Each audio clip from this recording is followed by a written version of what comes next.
আলো ঘর অন্ধকার খুলিয়া দিয়াছি ঘরে সকল দুয়ার ঘর ছাড়িয়া বাহির হও ধরো আমার হাত তোমার জন্য আনছি গোয়া চাঁদেরও দাওয়া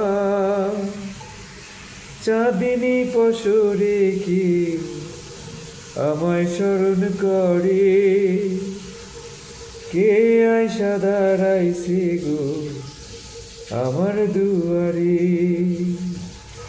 তাহারে চিনি না আমি সে আমারে চিনে চাঁদিনী পশরে কি আমায় স্মরণ করে কে আয়সা দাঁড়াইছে গো আমার দুয়ারে।